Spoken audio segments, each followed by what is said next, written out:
자, 교재 387페이지에요. 환매입니다. 환매란 것은 거기 의에 보세요. 환매는 매매계약과 동시에 환매할 권리를 매도인에게 유보, 남겨두기로 하는 약정을 환매라 그래요. 그러니까 매도인이 매매계약을 통해서 자기의 재산권을 상대방 매수인한테 넘겨주고 동시에 그 매매계약 하면서 말이죠. 그 소유권, 재산권을 다시 매도인이 되사겠다. 일정한 기간 내라고 약속을 하는 거예요. 이걸 우리는 환매라고 한다는 것이죠.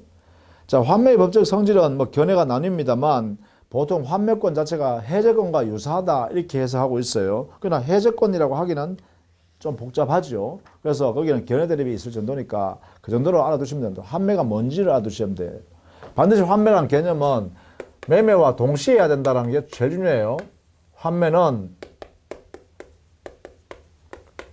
이 매매 계약과 동시에 이루어져야 된다. 동시에 한다. 만약에 매매 계약을 하고 난 뒤에 뭐 나중에 생각나가지고 야 이거 환매 내가 대살게. 그때 니 다른 사람한테 팔지 말고 내한테 팔아라. 이렇게 하는 것은 환매가 아니에요. 그래서 환매 계약은 매매 계약을 할 때 거기서 바로 같이 하는 것을 말한다. 동시라는 말 꼭 기억해야 됩니다. 이게. 자, 이때 환매하는 요건 한번 보실까요? 388페이지 환매 요건은 첫 번째, 목적물에는 제한이 없습니다. 동산이든 부동산이든 아니면 채권이든 관계없어요. 매매 계약을 통해서 거래하는 행위는 다 될 수 있죠. 자, 두 번째, 환매 특약을 붙여야 됩니다. 자, 그죠? 매매 계약을 할 때 동시에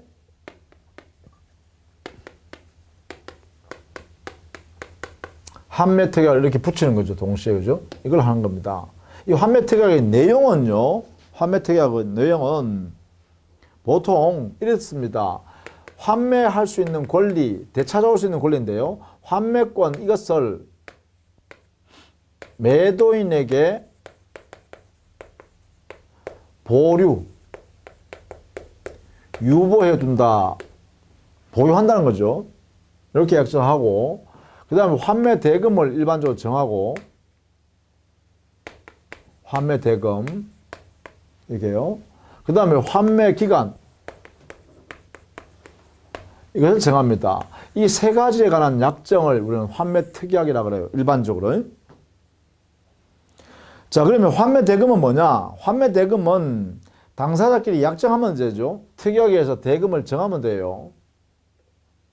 다만 만약에 당사자가 이 환매 대금을 정하지 않았다면 그때는 여기에 매매 계약에서 매매 대금이 있겠죠. 그 다음에 매수인이 들어갔던 여러 가지 비용이 있어요. 매수인의 부담한 매매 비용이요.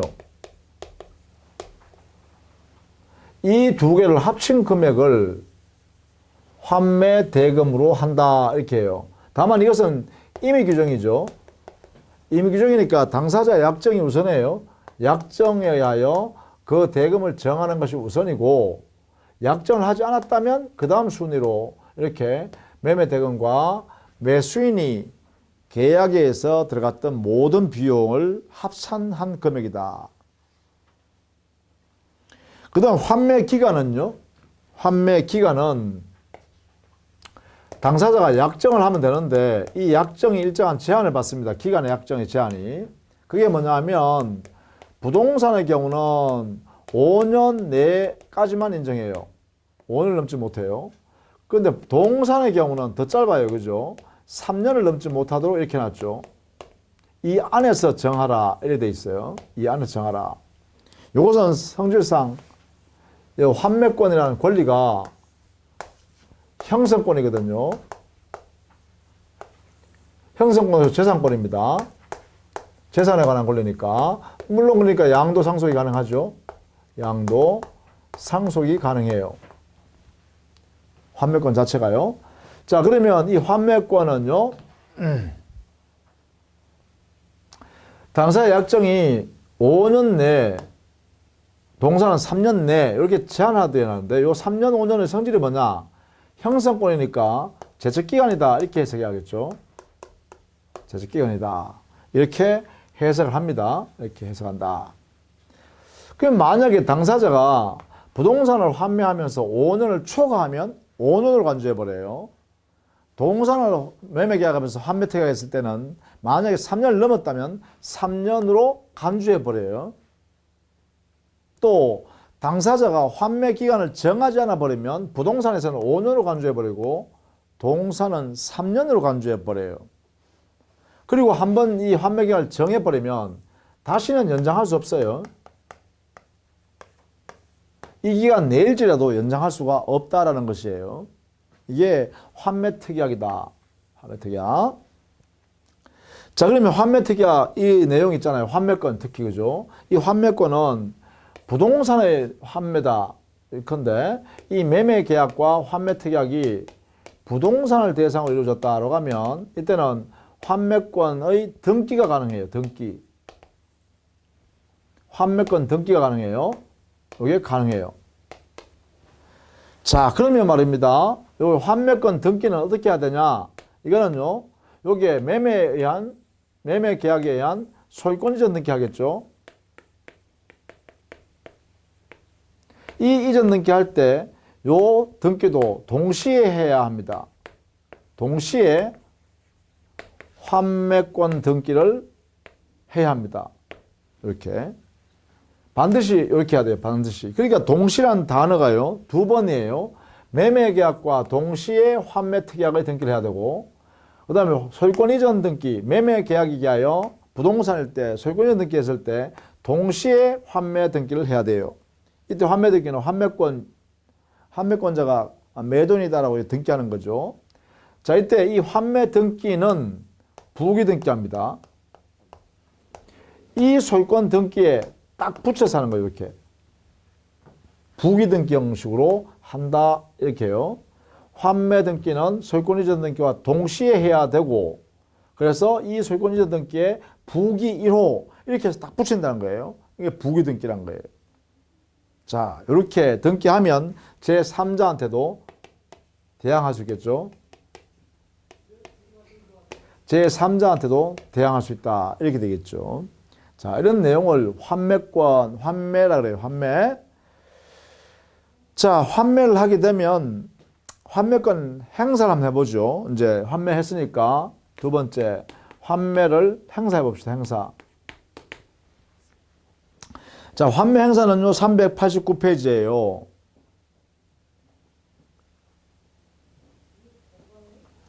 환매의 행사는, 환매권 행사는 어떻게 하냐? 당연히요. 당연히 일단 환매 기간 내에 해야 돼요. 환매 기간을 지나버리면 이거죠. 이 환매 기간을 지나버리면 환매권 행사할 수 없게 됩니다. 환매권을 행사할 수 없으니까 매수인이 소유권을 취득해버리는 거예요. 영원히. 이게 환매 기간 내에 행사해야 돼. 두 번째는요. 환매 대금 약정된 금액을 현실적으로 내놔야 합니다. 환매 대금을 현실 제공해야 해요. 이게요. 즉, 종전의 매도인이 매수인한테 말입니다. 약속한 이 환매 대금 있죠? 이 환매 대금을 상대방 매수인한테 내놓으면서 현실 제공, 그 다음에 이제 의사표시를 해야겠죠. 환매권 행사에 의사표시할 거예요. 이 의사표시는 물론 명시적으로 할 수 있고 묵시적으로도 당연히 가능합니다. 그래서 환매할게 돈 여기 있다 이렇게 하는 거죠. 그러면 이제 환매권 행사했으니까 그 다음부터는 뭐예요? 부동산이니까 너 앞에 있는 등기 나한테 넘겨 이렇게 되겠죠. 이렇게. 자, 이렇게 난 다음에 첫 번째, 그 다음에 부동산이니까 소유권 이전 등기를 청구하겠죠. 이 청구권은 우리 판례가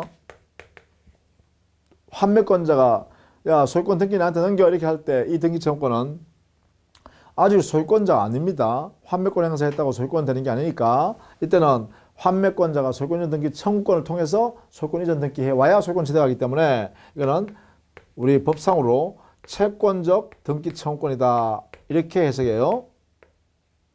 채권적이다. 이렇게 해석해요. 채권적이다. 이것도 알아두셔야 돼요. 채권적이다. 아직 소유권 못 취득했다라는 것이죠. 자, 이럴 때 문제되는 게 뭐냐면 환매 대금을, 즉 종전의 대금을 환매 대금이라는 이름으로 돌려주는 거잖아요. 그래서 대금, 종전의 대금에 관해서 대금의 이자가 발생해야 되는데 이자 부분하고 대금의 이자 이거와 그 다음에 그 상대방 매수인은 매매 목적물을 가지고 사용 수익하고 과실 자기가 뭐 임대했다든가 하면 법정 과실 받았을 거 아니에요. 그 당의 목적물에 관하여 발생한 과실, 그러니까 목적물의 과실, 이 두 개는요 사실은 이자와 과실은 서로 주고받고 돌려받고 해야 되죠. 그런데 우리 민법은 이 돌려주고 돌려받는 건 이 자체를 굉장히 불편하죠. 그리고 또 이자나 과실에 이게 분쟁이 생길 수 있잖아요. 아예 그죠. 그러니까 이것을 미연에 방지하기 위해서 우리 민법에는 이 이자와 여기에 있는 과실은 서로 상계한 것으로 본다라고 해서 상계로 간주해 버려요. 이렇게 우리 민법에서 상계로 간주해 버리니까 여기에 있는 대금의 이자나 매수인이 취득하여 사용했던 그 법정 과실 등 과실의 이 두 개의 이자와 과실은 서로 주고받을 상환할 필요 없다는 것이죠. 별도로. 이렇게 하는 것이 바로 우리 법에 있는 이자와 과실에 관해서는 상계한 것으로 본다. 이렇게 규정했다는 거예요. 이런 내용이요. 자, 이렇게 해서 두 사람 사이에는 행사를 하는 것으로 마무리 지을 수 있겠죠. 이렇게요. 자, 만약에 말이죠. 행사할 때 부기 등기가 되어 있는 환매권, 이거요. 환매권 등기가 되어 있는 이런 경우요.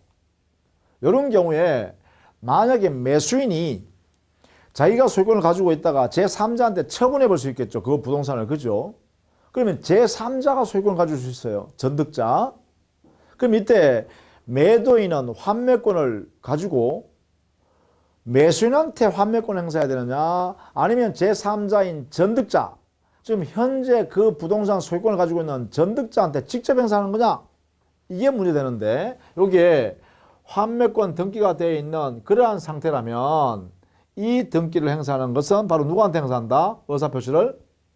그것은 전득자한테 직접 하면 돼요. 제3자한테 직접 행사할 수 있다는 거예요. 이게 있다면 이게 바로 제3자에 대항할 수 있다는 이 의미입니다. 이렇게 전득자에게 직접 행사한다. 이렇게 됩니다. 이런 내용이 이게 환매권 행사와 관련해서 알아두실 필요가 있겠죠.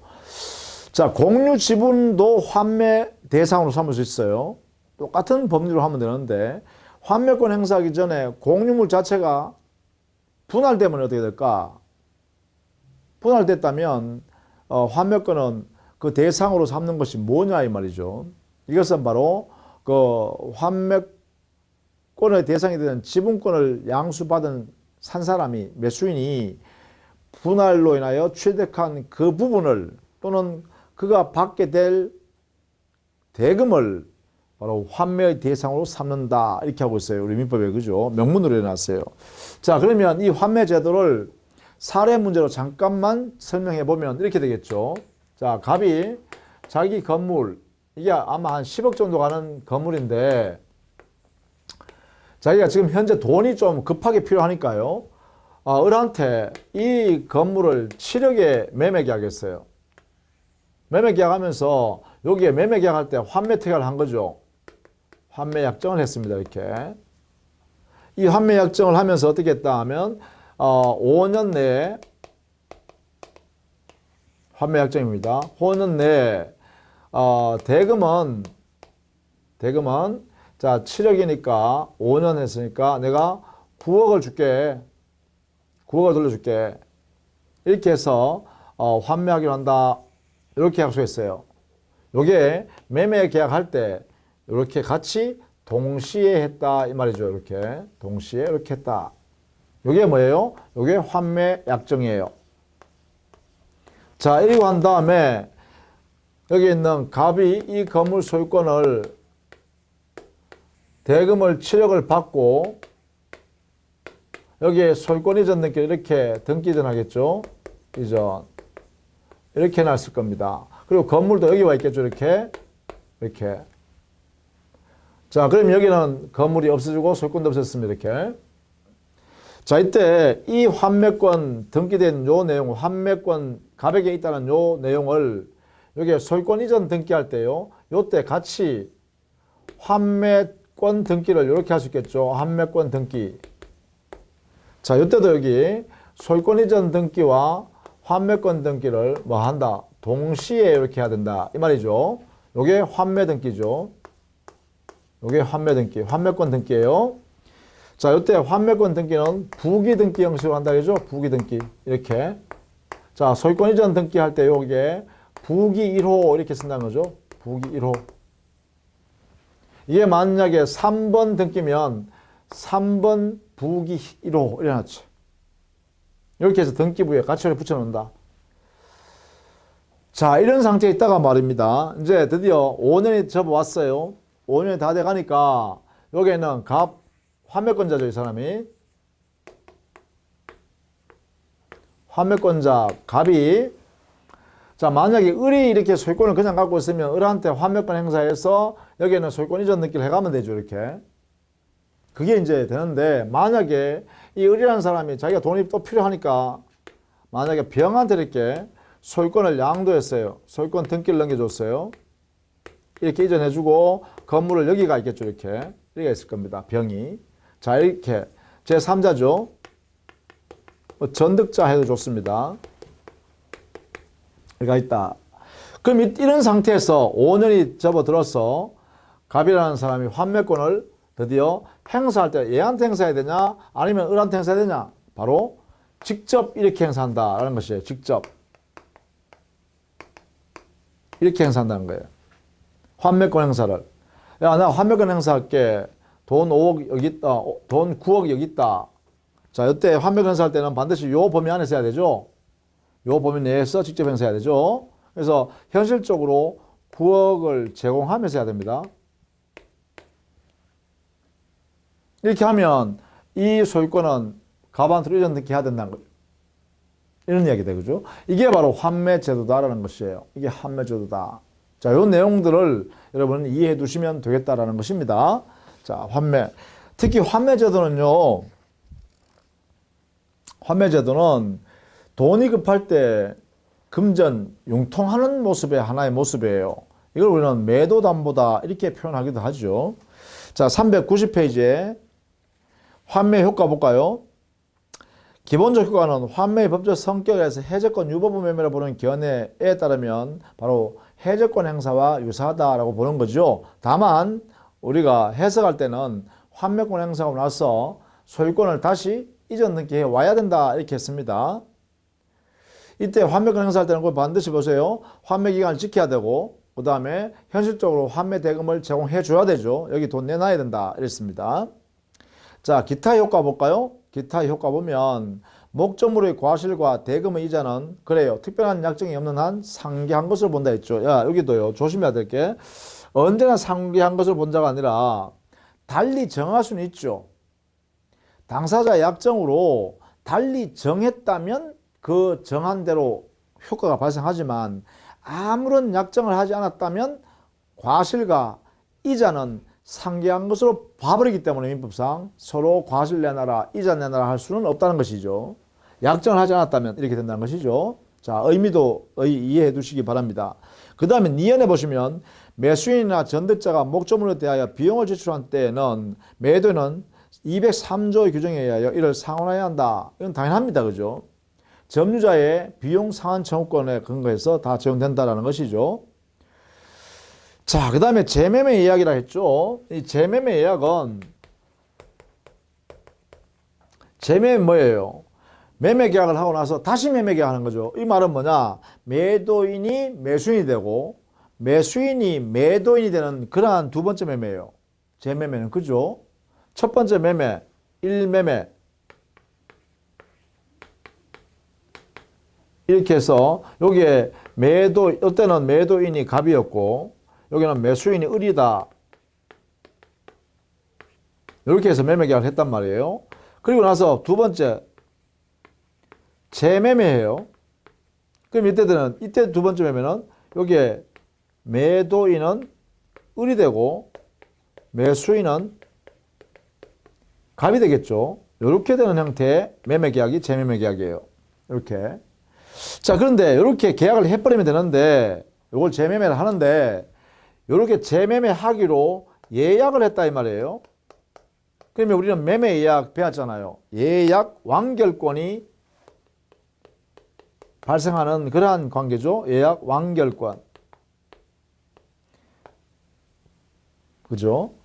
이게 보통 예약 완결권을 어느 일방 당사자, 즉 당사자 중에 어느 일방이 보유한다 해서 일방 예약으로 해석한다. 그죠?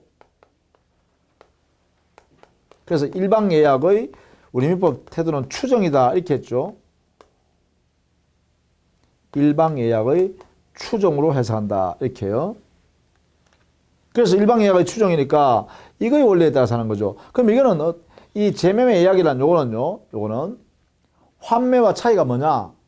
환매는 반드시 매매 계약, 첫 번째 매매 계약과 동시에 해야 돼요. 동시에 해야 되고 만약에 환매권 등기를 하려고 그러면 소유권 이전 등기할 때 동시에 부기 등기로서 환매 등기를 해야 되죠. 그런데 여기에 재매매 예약이란 요것은요, 바로 그 점에서 차이가 있다라는 것이에요.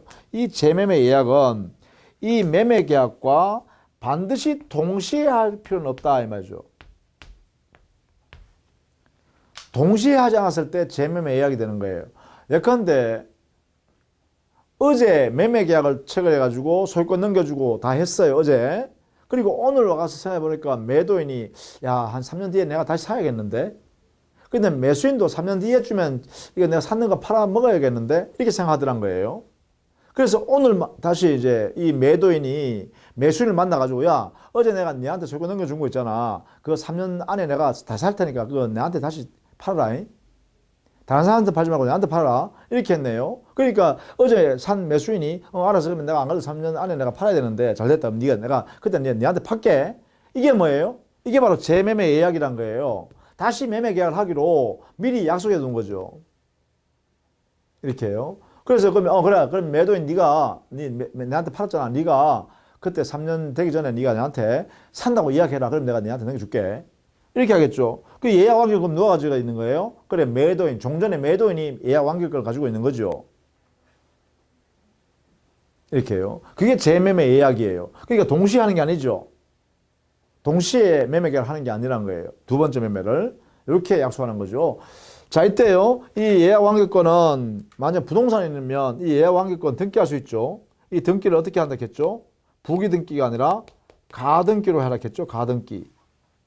예약 완결은 가등기예요. 그죠? 여기 환매 등기는 뭐로 했어요? 부기 등기로 했죠. 부기 등기. 그러나 예약 완결권 이것은 가등기로 한단 말이에요. 그럼 가등기하면 어떻게 돼요? 이 당사자 사이에만 권리 행사해야 돼요. 그죠? 이렇게. 매도인과 매수인 사이에만 예약 완결권을 행사해야 되죠. 그런데 환매권이 등기됐을 때는 뭐로 했어요? 이 환매해주기란 을한테 행사하는 게 아니라 제3자한테 직접 행사해 주죠. 이렇게. 직접. 그러니까 이 부분이 다르다는 거예요. 그래서 재매매 예약은 우리 시험에는 잘 안 내요. 왜냐하면 명문 규정이 없어요. 해석상 인정하는 제도예요. 매매 예약을 조금 더 확대해서 해석하는 방법이죠. 이게요. 그러니까 환매는 우리 민법 규정에 명문으로 되어 있으니까 지금 설명한 내용대로 여러분 이해를 하고 계셔야 돼요. 환매권 행사하는 방법, 그리고 그 당사자 사이의 법률 관계를 어떻게 꾸려나가는지 이걸 잘 정리해 두셔야겠다라는 것입니다. 자, 이렇게 해서요. 환매 제도를 모두 살펴봤습니다. 교환 볼까요? 교환? 자, 395페이지예요. 교환.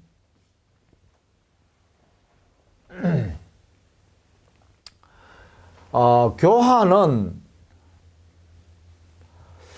양 당사자 약정의 내용이 어느 일방이 재산권 이전해 주기로 약정을 하고 그 상대방 타방도 자기가 가지고 있는 재산권 어떤 특정 재산권을 이전해 주기로 약정을 하는데 이 두 개의 재산권 이전의 약정을 내용을 보니까 대가적인 내용의 재산권을 서로 주고받기로 하는 약정이더라. 이런 것들을 우리는 교환계약이라고 그래요.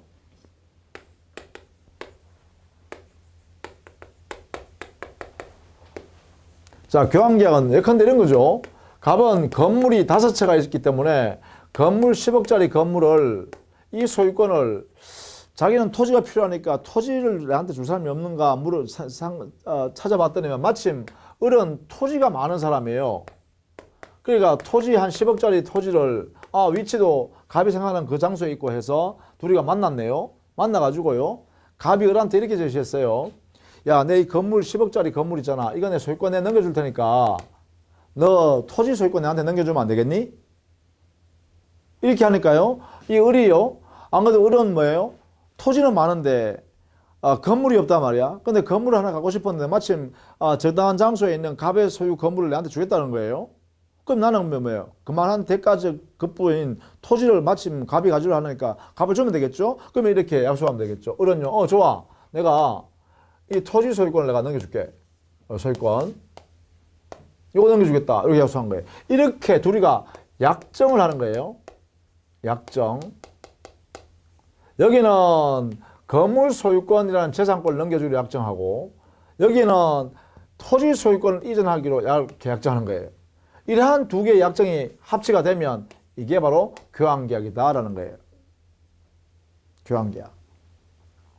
따라서요, 교환계약의 성질은 두 사람이요, 대가적 채무잖아요. 그죠? 대가적 채무예요. 그래서 쌍무계약으로서 유상계약이에요. 그리고 이것은 둘이가 합의만 하면 돼요. 이렇게 약정하면 되는 거예요. 낙성계약이고 반드시 계약서 일정한 형식에 따라서 할 필요는 없어요. 분료식 계약이에요. 마치 매매와 성격은 같죠. 매매계약도 쌍무유상계약이요 낙성분료식 계약이다 이랬죠. 그래서 계약서 꼭 작성할 필요는 없어요. 계약서 작성한다는 것은 증거를 나타내기 위해서 다툼을 미연에 방지하기 위해서 이렇게 계약서를 만들죠. 그래서 분료식 계약이 원칙입니다. 이렇게 쌍무, 유상, 낙성, 분료식 계약이다. 교환계약도 마찬가지예요. 따라서 여기 조심해야 될 게 뭐냐면 이렇게 하면 안 돼요. 재산권 이전하고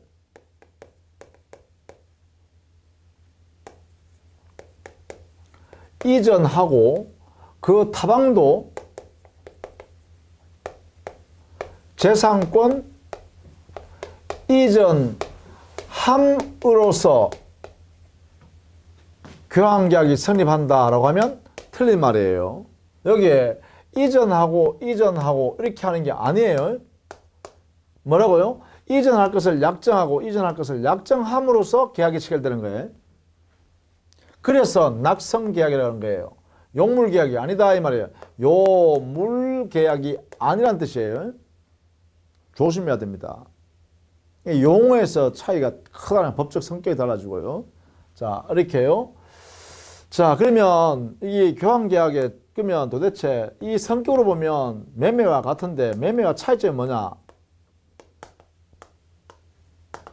차이는요. 바로 여기에 반대급부가요. 여기에 반대급부가 여기는 대금이라는 금전이에요. 금전.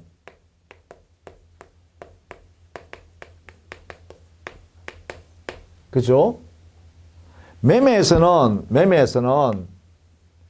반대급부의 내용이 즉 재산권을 받기로 약정하는 것에 대해서 반대급부가 금전을 대등한 가치로서의 금전을 주겠다라고 약속하는 거예요. 이 부분에 차이가 있을 뿐이에요. 이 부분. 나머지는 뭐냐? 여기는 뭐예요? 재산권 넘겨주는 대상에 거기에 대가적인 뭐예요? 재산권을 주는 거죠. 이렇게. 그렇죠? 바로 재산권을 지급하겠다. 이전해 주겠다. 이렇게 약속하는 거예요. 그러다 보니까 이 차이가 바로 매매와 교환의 차이일 뿐이에요. 나머지는 없어요. 나머지는 매매나 교환이나 똑같아요. 법 이론이. 구조도 똑같아요. 자, 그런데 만약 이럴 수가 있죠. 여기에 있는 갑의 건물은 10억짜리예요. 가치가 10억짜리예요. 객관적으로. 근데 이 토지의 가치는 9억짜리예요. 9억짜리. 그러면 10억짜리 주고 9억짜리 주고 이게 둘이가 합의가 안 될 거 아니에요. 그러니까 이때 을이라는 사람이 이렇게 되겠죠. 금전으로 1억을 더 해서 줄게. 이렇게 하겠죠. 이 토지 소유권 9억짜리 하고 내가 금전 1억을 붙여서 보태서 내가 줄게. 이렇게 약속했네요. 이렇게 약속하니까 저기 갑이 좋아. 그러자. 이렇게 됐던 거죠. 자, 갑은 10억짜리 건물 소유권 넘겨주기로 약속하고 약정하고 을은요 9억짜리 토지 소유권 넘긴 거 동시에 대금 그 금전 1억 원을 붙여가지고 이전해주기로 약속했어요. 이렇게 해도 역시 뭐예요? 매매가 되는 것이 아니라 역시 뭐예요? 바로 재산권 이전의 약정이 주가 되니까 여전히 교환계약이다. 이렇게 하겠죠. 교환계약이다. 그러면 여기는 뭐냐, 요 금전 1억 원 보충해서 주겠다 했기 때문에 이것을 우리는 이름하여 보충금이라고 합니다. 그래서 교환계약에는 보충금이라는 제도가 있어요. 보충금. 금전으로 지급하기로 하는 요 내용이죠. 이거는 뭐냐? 유상성, 대가성 이것을 맞추기 위해서 보충하는 거죠. 여기에 유상성, 대가성 요 두 개를 성격을 유지하기 위해서 이걸 보충하는 거예요. 보충. 그래서 보충금이라고 합니다. 이 보충금에 대해서는 매매 대금에 관한 규정을 여기에 적용하면 되겠죠. 성격이 비슷하니까. 따라서 대금에 관한 규정을 여기에 적용한다. 이렇게 해석해요. 매매 대금에 대한 요 규정을 그대로 보충금에다가 적용한다. 자, 요 정도만 정리하시면 교환계약은 됐네요. 즉 매매와 차이점도 알고 그 다음에 교환계약의 내용도 알고 그 다음에 특징도 이렇게 알았다라는 것이죠. 자, 이 정도만 정리하시면 충분하리라고 생각됩니다. 자, 우리 교재에도 거기 395페이지에 보면 교환계약에서는요. 약정함으로서라는 단어가 대단히 중요합니다. 그래서 법적 성질에 유상, 쌍무, 낙성, 분료식 계약이다 이렇게 했죠. 그 다음에 다음 페이지 가시면 396페이지 가면 서로 교환의 내용은 금전의 반대급부가 금전이 아니라 재산권 이전에 관한 이야기다. 자, 만약에 그 재산권 이전에 있어서 가치가 대등하지 못할 때는 일정액의 금전을 보충해서 지급하기로 하는 약정을 할 수 있는데 이것을 우리는 보충금이라 한다. 그것이 동그라미 2번에 있어요. 제일 위에. 동그라미 2번의 두 번째 줄에 보충금이란 서로 교환하는 목적물 또는 권리의 가격이 균등하지 않는 경우에 그 차익을 보충하기 위한 금전이다. 여기에 보충금에는 매매 대금에 관한 규정을 여기에 적용 그대로 준용한다. 이래놨죠. 교환의 효력은 그래요. 매매 계약의 내용과 똑같이 취급하면 되겠다. 이렇게 하시면 됩니다. 자, 이렇게 해서요. 환매와 교환의 법리 이렇게 설명해 드렸습니다. 다음 시간에는요. 임대차에 관한 내용을 정리하도록 하겠습니다. 자, 수고 많으셨습니다.